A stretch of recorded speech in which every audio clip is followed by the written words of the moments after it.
చిత్తూరు జిల్లా కలెక్టరేట్ ఎదుట మామిడి రైతులు ఆందోళనకు దిగారు. అక్కడికి రైతులు భారీ ఎత్తున చేరుకున్నారు.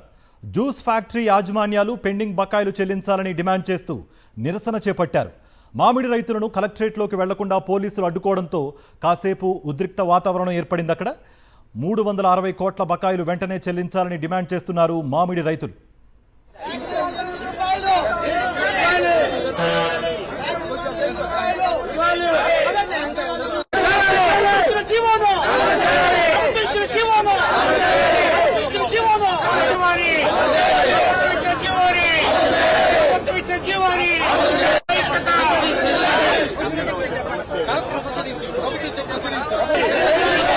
ప్రభుత్వ ఆదేశాలు లెక్క చేయని గుజ్జు పరిశ్రమలపై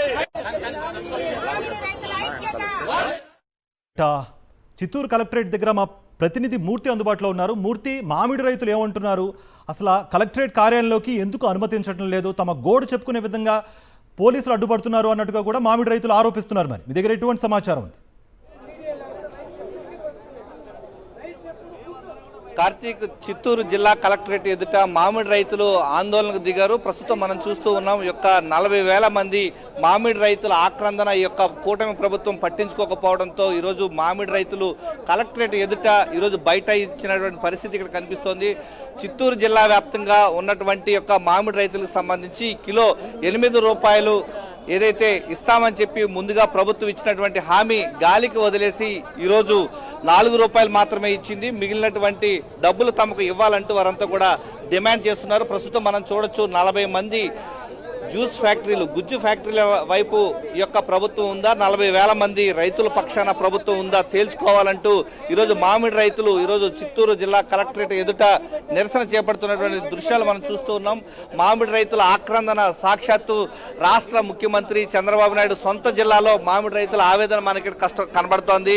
మామిడి రైతుల కష్టాలను పట్టించుకోకుండా ఈ యొక్క కూటమి ప్రభుత్వం నిర్లక్ష్యం చేస్తూ ఉంది. మామిడి రైతుల ఆక్రందన మనం తెలుసుకునే ప్రయత్నం చేద్దాం. ఈ యొక్క మామిడి రైతుల కష్టాలు చెప్పుకోవడానికి వెళ్తా ఉంటే జిల్లా కలెక్టర్ స్పందించారా? ఏమంటూ ఉన్నారు సార్? ఈరోజు మామిడి రైతు సంఘం తరఫున చిత్తూరు కలెక్టర్ గారిని కలిశాం. 8 రూపాయలు గుజ్జు ఫ్యాక్టరీ నుంచి రావాల్సిన బకాయిల కోసం కలిశాం. డిసెంబర్ నెల అయిపోయింది, జూన్లో కాయలు తోలాం, డిసెంబర్ అయింది, ఈ సంవత్సరం గడిచిపోతుంది, కొత్త సంవత్సరం స్టార్ట్ అవబోతుంది.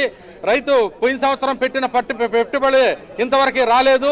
పెట్టుబడి కాదు కదా, మొత్తం నష్టాలే చవి చూశాడు. అయినా కానీ 8 రూపాయలు ఇస్తామని చెప్పారు, ఆ డబ్బులు ఇంకా రాలేదు. అయినా డబ్బులు రావాల్సిన డబ్బులకి 8 రూపాయలకు బకాయిలు గుజ్జు ఫ్యాక్టరీల పైన 40 గుజ్జు ఫ్యాక్టరీల పైన చర్య తీసుకోకుండా 40,000 మంది రైతులకు అన్యాయం చేస్తున్నారు. దానికి సంబంధించి కలెక్టర్ గారు కలిశాం. కలెక్టర్ గారు హామీ ఇస్తాము, డీడీ గారిని పంపిస్తామని చెప్పారు. ఇప్పుడే డీడీ గారు కూడా వచ్చారు. 40,000 రైతులకి న్యాయం చేయాలని చెప్పి రైతుల అకౌంట్ 8 రూపాయలు లెక్కన చేయాలని డిమాండ్ చేస్తున్న ప్రభుత్వాన్ని కూడా. అంటే ఎంత బకాయిలు మొత్తం బకాయిలు 400 కోట్ల రూపాయలు బకాయిలు రైతుల అకౌంట్ లో జమ కావాల్సి ఉంది. ఆ 400 కోట్ల రూపాయలు సుమారుగా రైతుల అకౌంట్ లో సంక్రాంతి లోపు జమ కావాలని డిమాండ్ చేస్తున్నాం. ప్రభుత్వాన్ని మేము వ్యతిరేకం కాదు, ప్రభుత్వ గుజ్జు ఫ్యాక్టరీల పైన చర్య తీసుకోమని కోరుతున్నాం. చర్య తీసుకొని రైతుల అకౌంట్ లో 8 రూపాయల లెక్కన 40,000 మంది రైతుల అకౌంట్ లో 40 గుజ్జు ఫ్యాక్టరీ నుంచి రావాల్సిన 400 కోట్లకు పైబడి రూపాయలు అకౌంట్ లో జమ చేయాల్సిన డిమాండ్ చేస్తున్నాం. ఎన్ని రోజుల నుంచి మీ బకాయిలు ఉన్నాయి పెండింగ్? 7 నెలలుగా బకాయిలు పెండింగ్ ఉన్నాయి. 7 నెలలుగా బకాయిలు పెండింగ్ ఉన్నాయి. మామిడి రైతులకు ఇవ్వాల్సినటువంటి బకాయిలు చెల్లించకుండా 7 నెలలుగా పెండింగ్ లో పెట్టడం పైన మామిడి రైతులు ఈరోజు మామిడి రైతులు చేస్తున్నటువంటి ఆందోళన పట్ల అధికారులు దిగివచ్చారు. కలెక్టరేట్ ఎదుట ఈ యొక్క భారీ ఎత్తున పోలీసు బలగాలను మోహరించారు. 7 నెలలుగా చెల్లించాల్సినటువంటి 400 కోట్లకు పైగా బకాయిలు పెండింగ్ లో ఇవ్వడం పట్ల వారంతా కూడా ఆగ్రహం వ్యక్తం చేస్తున్నారు. దీంతో పెద్ద ఎత్తున ఈ యొక్క మామిడి రైతులు చిత్తూరు కలెక్టరేట్ చేరుకోవడంతో కొంత ఉద్రిక్తత వాతావరణం చోటు చేసుకుంది. ఈ యొక్క బకాయిలు వెంటనే చెల్లించకపోతే భారీ ఎత్తున ఉద్యమానికి తామంతా కూడా దిగుతామని చెప్పేసి మామిడి రైతులు హెచ్చరికలు చేస్తూ ఉన్నారు. Thank you Murthy.